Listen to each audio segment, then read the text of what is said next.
The Forward Together Project is a Langston University initiative supported by generous grant contributions from Inasmuch and the Kirkpatrick Foundations. The project is a series of interviews, vignettes, and feature stories highlighting people, organizations, and events that positively impact marginalized communities. Join us as we explore the stories of those who are working timelessly to create a more inclusive and equitable society. Tune in to watch their inspiring stories and learn how you can be part of the movement to move forward together.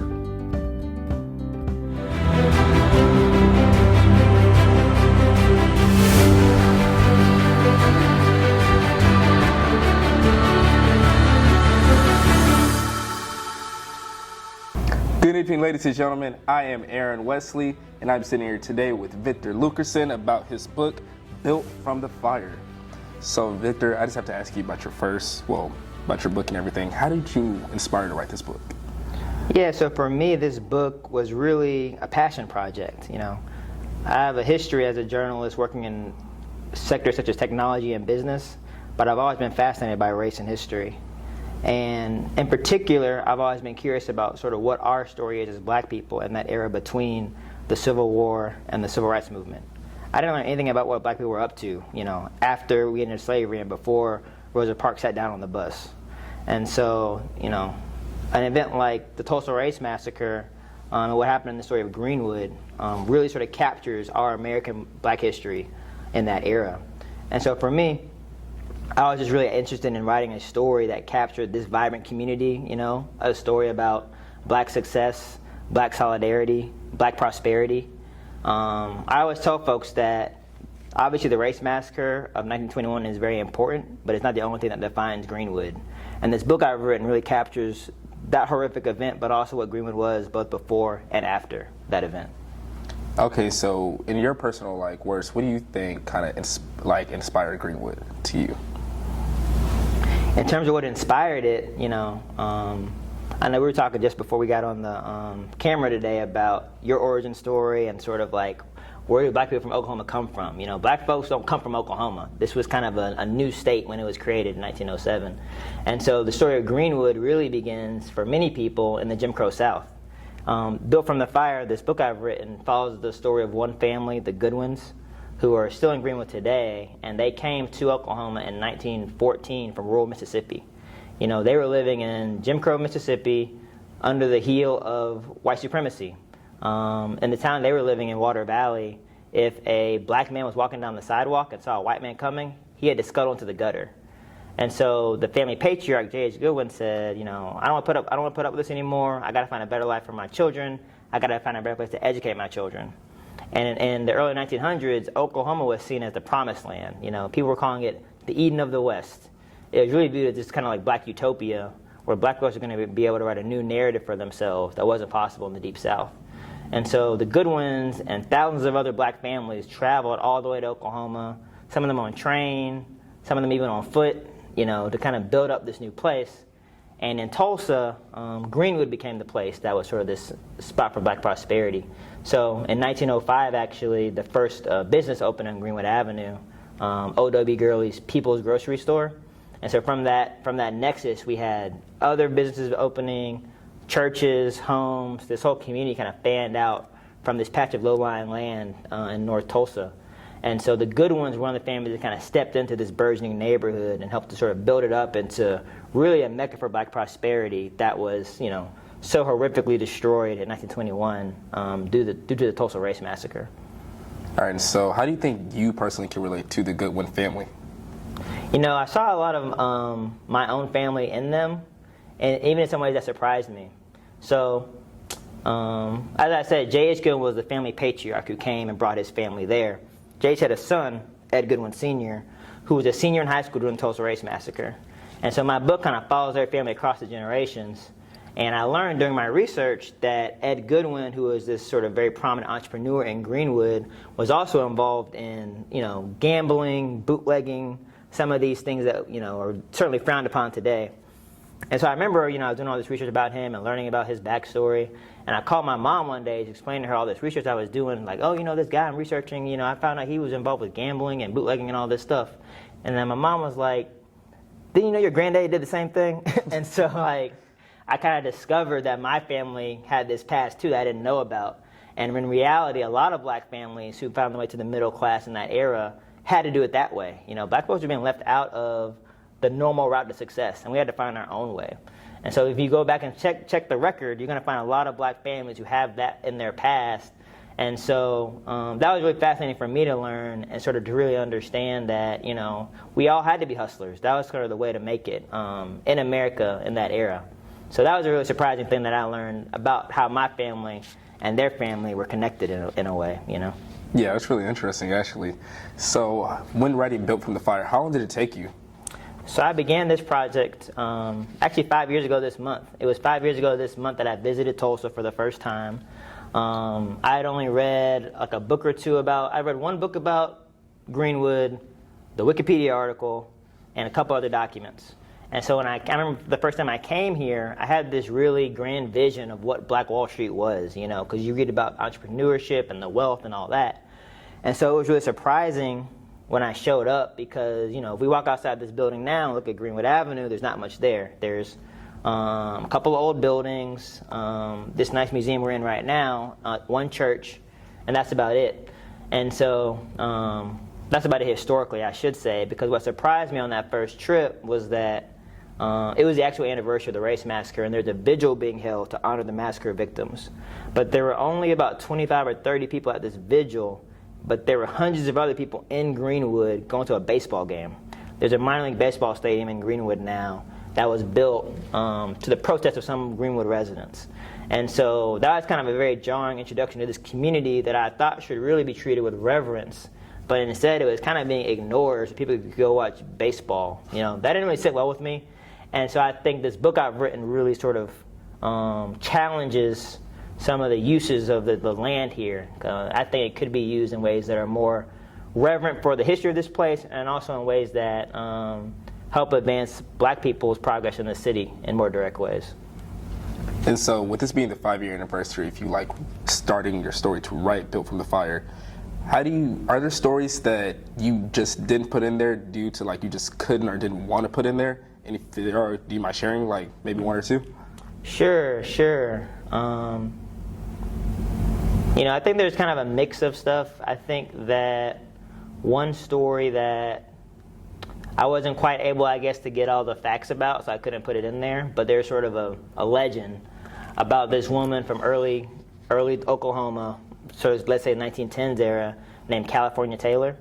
And so California Taylor was this woman who lived in Oklahoma, and at the time she was very wealthy, and there was sort of a thought that black people couldn't get on trains, or they were segregated on trains, right? So in that era, kind of like we know about how the buses worked in the 1950s, it was similar with trains. If you wanted to be sitting on a train and you were black, you had to get on a Jim Crow car, which meant that the train was dirty. Some people might be smoking in there. The seats were worse, all that kind of stuff. And so California Taylor, sort of according to oral history, bought her own train. She bought her entire own train, private train just for black folks, and she chartered that all the way out to the West Coast. And so that's a really amazing story, and I haven't had a chance yet to kind of dig into all the facts. This book is very carefully cited. Everything in here is factual and cited. And so the California Taylor legend is something I'd really love to dig into more and figure out exactly who she was and what happened there. Right, that's pretty nice. And so, like I said earlier, I know there's a lot of stories that you probably didn't know. What are some stories that really just targeted with your heart, just made you feel in type of ways? Yeah, so a lot of my research involved digging into documents. I spent so much time just trawling through property records and different kinds of reports. And one of the really valuable reports I found was a report by the Red Cross. After the Tulsa Race Massacre, a lot of white institutions were trying to undermine Greenwood, trying to seize the property or do different things to hurt the black community, but the Red Cross was actually really helpful.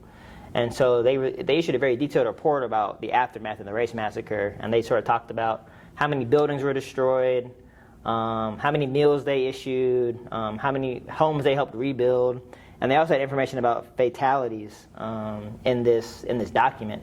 So I was at the library one day, just going through the document, and it listed, number of people killed, number of people injured, but also the number of stillborn babies.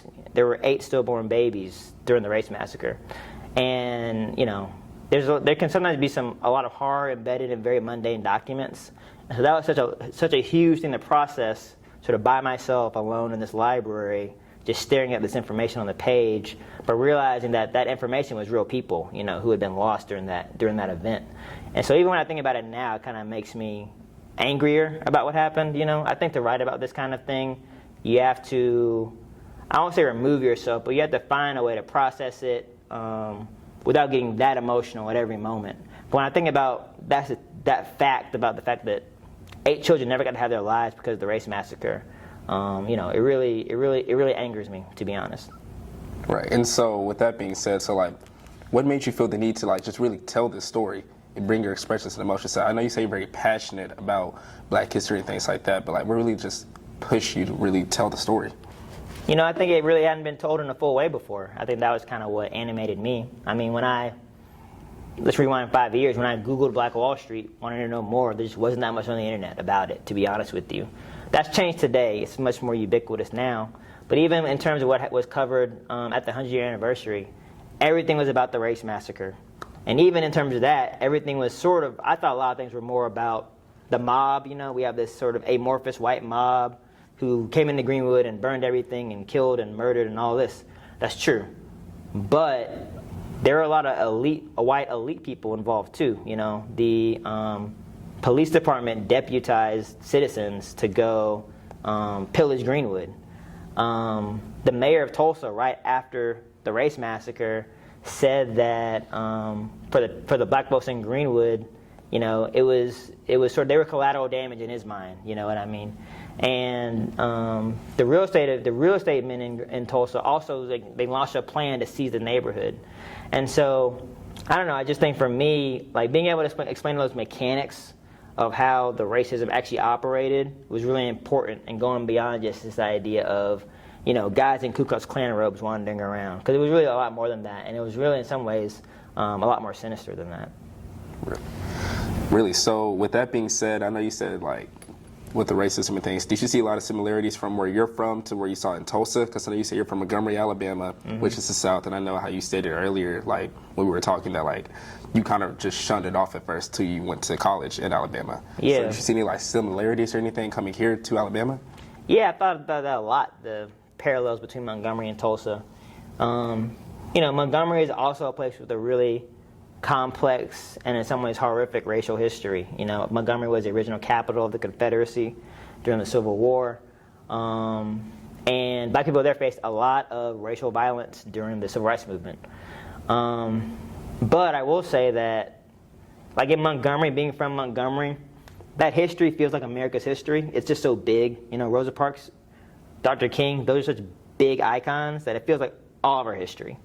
When I came to Tulsa and observed going to city council meetings and talking to people here and just seeing the way that the issues stemming from the race massacre were discussed, it just felt a lot more intimate and personal and painful, because the Black folks in Tulsa have never had the chance to sort of share that story really with the whole country, and they've never gotten restitution or justice from people here in Tulsa.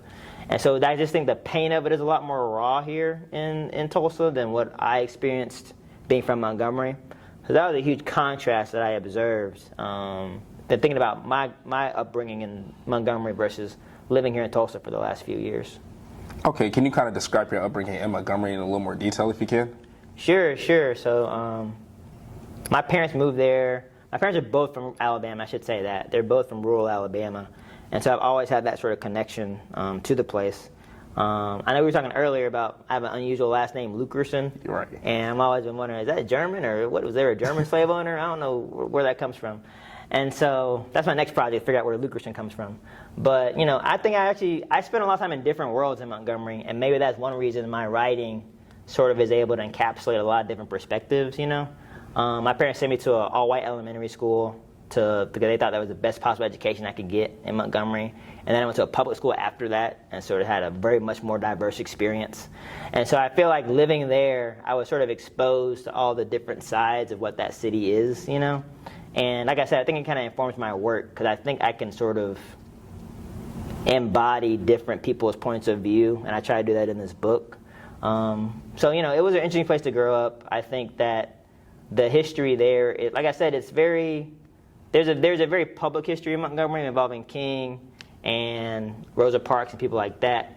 But there's also kind of a more like buried history. For example, I didn't know that during the Freedom Rides with John Lewis and other folks, there was a riot in Montgomery attacking them. And I had no idea about that until a few years ago. They turned the bus stop where that happened into a museum, probably about 5 to 7 years ago. And so even Montgomery, which has this big public history, there's still secrets there too, you know what I mean? So I think it was kind of what I realized, that every city actually has its own secrets, and a lot of those secrets involve terrorizing us, you know? And so I think that, you know, hopefully this book can help people understand and try to maybe dig into their own community a little bit more and figure out what is the true narrative of all these places that we live in, you know? Right. And so what is your goal from writing Built from the Fire? You know, I think I have a few goals. I think that documenting what happened here is extremely important. There is a lot of hearsay about what happened in Greenwood and during the race massacre, and sort of conflicting thoughts and agendas to sort of portray it. And so what I tried to do in this book was say, okay, I dug into the primary documents. I sort of found what I could find. And here's every single fact that I could construct, and here are the footnotes for it. You know, this book has more than 200 pages of footnotes, which, you know, that's not the most exciting statistic in the world, but I actually think it's really important to be able to talk about an event like that and back up your facts. So that's very important to me.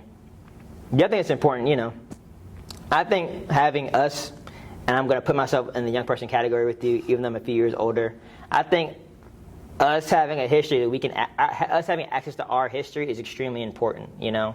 Earlier we were talking about your Chickasaw heritage and sort of this history that Chickasaws have of owning slaves, you know what I mean? And I think that everyone who is black having a chance to easily access that information in a way that's accessible, readable, engaging, you know, is really important. So I think that was really important to me. This whole story for me started when me and one of my homeboys in Atlanta were discussing Black Wall Street when I was about 27 years old, and he had never heard of it. So for me, it really sort of began with this idea of I need to figure out a way how other young people can access his history that's sort of been hidden from us for so long. So I hope this book can sort of help with that too, just walking folks through our story in a way that feels engaging. Right. And so speaking of that, I know you say your homeboy actually didn't have like any knowledge of like Tulsa Massacre. So how did you find that information? Because I know you stated earlier that when you looked it up, there was little to no information at the time. Mm-hmm. So how did you figure it out? Yeah. So, you know, I've always been a history buff, even as a little kid. So I had some kind of background knowledge, just big picture. When me and my homeboy talked, I knew that Black Wall Street existed. But when I was doing my initial research, a local historian named Hannibal Johnson had written a book around the year 2000, and that was really valuable for me to just understand the basics of what happened here.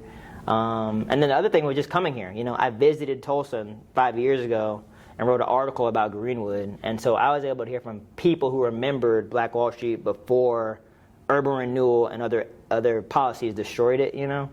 So I think just talking to some of those folks who could sort of summon the memory of this community of entrepreneurship and success, that's probably what really motivated me to want to go deeper in it. So, you know, it was a mix of reading other historians' earlier work, which was really valuable, but also just talking to the folks who know the story best.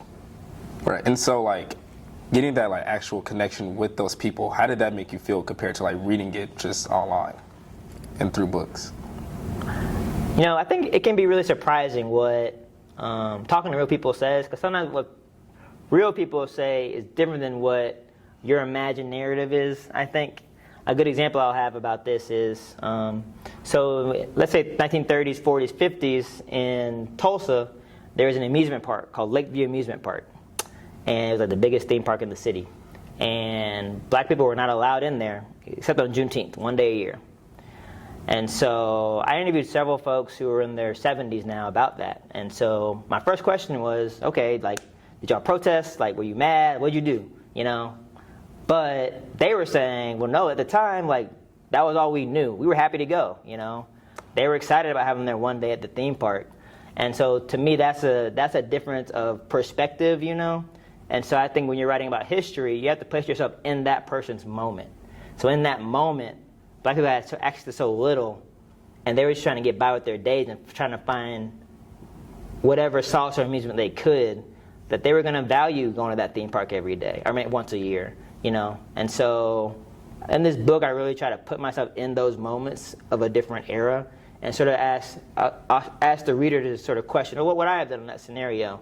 And it's not always like, well, I would have been like with a picket sign or whatever, you know, because most of us are trying to get through our days, love our families, and survive, you know. And so this book is very much a story of survival in Greenwood. And so I think that is definitely something where I learned something different from talking to people who lived it than I might have assumed if I was just thinking about everything in kind of like a civil rights movement mentality, you know. Right. And so with that, I know you said you had 200 pages of footnotes alone. So did you intend for the book to be 500 pages? No, that was a total accident. There's a book I really admire called The Warmth of Other Suns by Victor Luckerson. It's about the Great Migration. Mm-hmm. And that book is also a very long book. And I remember reading it before I wrote my book, and I was like, man, she wrote a long book. Like, she really went for it. And then, lo and behold, this book is almost as long as her book. But, you know, what I realized as I wrote it was that Greenwood deserves an in-depth account, you know? And, you know, every year we go by, creating that account becomes harder because we have 3 living survivors who are only going to be with us for so long. We only have so many people who even remember Greenwood sort of in its second heyday, 30s, 40s, 50s. So every year, and, you know, even for this book, several people that I interviewed for this book have passed away in the last 5 years. So every year that goes by, it becomes harder to capture those stories. So I'm glad the book is this long and that those stories are now captured and documented forever. I think it's a beautiful thing. Right. And so the book you mentioned earlier, how did that inspire you to write Built from the Fire? Yeah, The Warmth of Other Suns. It's just a beautiful writing. Like, Victor Luckerson is a very talented journalist and writer. And she does an amazing job of humanizing the figures in her story. That book follows 3 different people who grew up in the Jim Crow South and then journeyed to the north, to Chicago, New York, and Los Angeles, seeking a better life. And the way that she's able to have these individual human stories, but then explain the policies that were undermining them at every step, it's very masterful. And so I thought that was something I could do with Tulsa, and sort of if I can identify certain families, certain real people, humanize them, but then also explain all the policies that the city of Tulsa, the state of Oklahoma, and the United States were doing to undermine them. It sort of draws the reader in with the human part of it, but then you're getting that lesson about all the history that, you know, shapes where we are right now. And so The Warmth of Other Suns is probably the best book I've ever read that marries those 2 approaches. And so it really became sort of the basis for how I tried to frame this book. Nice. And then, so I know you said earlier, like when we were talking off camera, that you were actually the second black writer at your alma mater. So how did that also kind of inspire you to write Built from the Fire? Yeah. So I went to the University of Alabama, and I was the second editor-in-chief of the school newspaper, the Crimson White. And, you know, Alabama's 80% white, something like that, maybe like 7 or 8% black, the school. And so that was an early experience in being in an overwhelmingly white space and having to find a way to write about the issues that mattered to me. Just as an example, I remember being there and realizing that some of the history around us was kind of corrupt in my mind. You know, at Alabama, you're on the quad. There are all these. Every building is named after like a Confederate general or a slave owner or one guy who was like a phrenologist. Phrenology was this scientific theory in the 1800s that you could measure people's skulls and sort of determine how smart they were. And black people were determined to be stupider based on like their skull shape. And so this guy was a phrenologist, and he was like, the building was named after him, Knott Hall.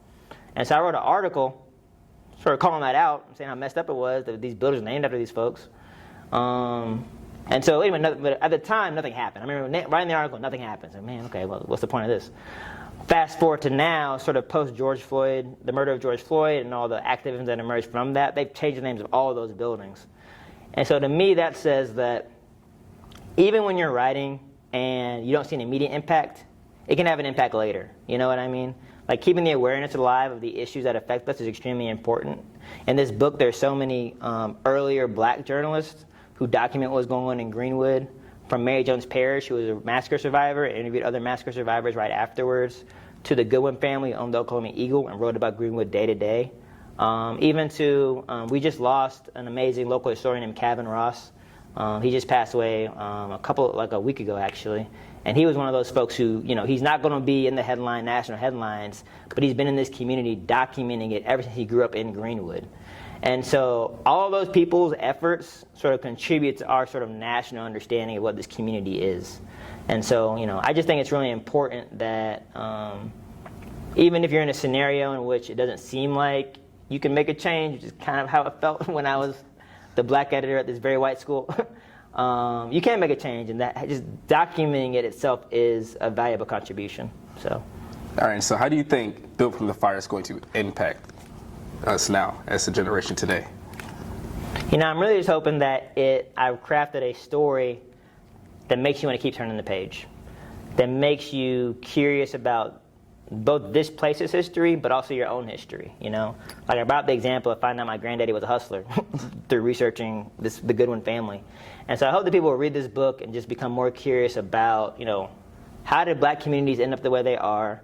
How did black families end up the way they are? I think often we don't spend enough time kind of probing those questions. And so, I hope the book is even more than being sort of like a big political statement. I hope it can change sort of the way people think themselves about their communities and the people around them. Right. And so do you have any just closing remarks you want to add, any statements that you'd like to add also about Built from the Fire, just anything in general? I just think that one thing I guess I'll finally say is that I think that the way this book is structured, even if you're not from Tulsa, you'll find parallels in your own community. This book digs into how the highway bisected Greenwood in the 1960s. That happened in black communities across the United States. It digs into gentrification going on in Greenwood right now. That's going on everywhere in America. And so I'm really excited about the idea that people can use this book almost as a model to track the changes in their own communities and neighborhoods over time and kind of see where did our neighborhood intersect with the Greenwood story. I'm excited to be working on that actually with some friends from Montgomery. We're kind of trying to shape kind of a lesson plan or book club that kind of explores the Montgomery parallels to Greenwood. And I think that's a really exciting idea that could be adapted to a lot of other places. So I always encourage folks, even if you're not from Tulsa, I think there's a lot to learn from the story of Greenwood. Thank you. And once again, my name is Aaron Wesley. We are here with Victor Luckerson about his amazing book, Built from the Fire. Yeah, so I'm so excited about bringing Built from the Fire into the world. The book comes out on Tuesday, May 23rd, and my very first book event is going to be in Oklahoma City on May 25th. It's going to be at the Oklahoma Historical Society, and it's really going to be an effort to discuss and honor the Oklahoma Eagle, the black newspaper in Greenwood that's been chronicling the neighborhood's history for more than 100 years. I'm excited I'm going to be joined by folks in the Goodwin family, the family who owns the Eagle, and we're going to be just talking about the power of those archives, and like I talked about documenting our history, we're going to be talking about the importance of that and how that shaped what this book is. After that, I'm excited to be also going to having an event here in Tulsa, actually right here in the Cultural Center. We'll be having an event. And then probably most excited about going to Washington, D.C., where I'll be speaking at the National Museum of African American History and Culture for the first time. I put in my last post to my friends, put Smithsonian lecture on my tombstone. I'm very excited about this. I'll also be going later to New York City, Birmingham, Alabama, Seattle, several different cities, and all the information about that is on my website, vicluckerson.com. Yes, sir. And thank you again. Thank you, sir. Thank you. It's nice meeting you. Take care. All right. I don't know if you heard it, but you generated so much conversation just in this line. So, I thought it was powerful, meaningful, and they said a lot of good things that I did not know about their history of their family. So I was really impressed about some of the things that they went over. Excited to hear some of the history and the forerunning and what happened and what occurred.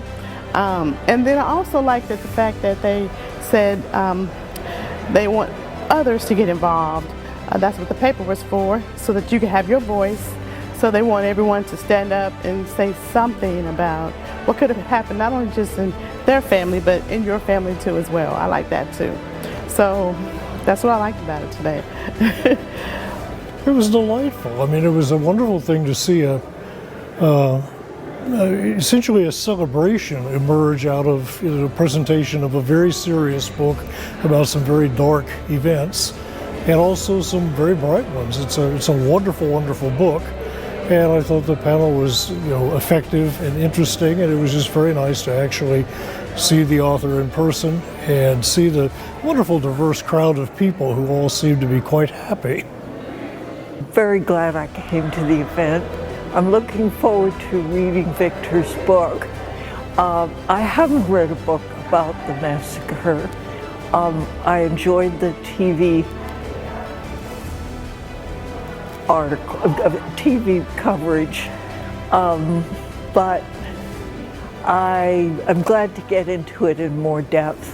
It was exciting to see the descendants and the other people who came, and I really enjoy Oklahoma Historical Society events because there's such an emphasis on facts, and the people are always nice. So I really enjoy this event because, I consider myself to be a storyteller. And so being able to be in spaces with other Black individuals who also share stories in order to want to tell the stories about Black Oklahomans is just very inspirational. And so I'm glad that I'm leaving away just feeling inspired and want to continue to tell our story, but also encourage my peers to continue to tell their stories being here in Oklahoma. And so I'm just very grateful for this event and look forward to more events similar to this.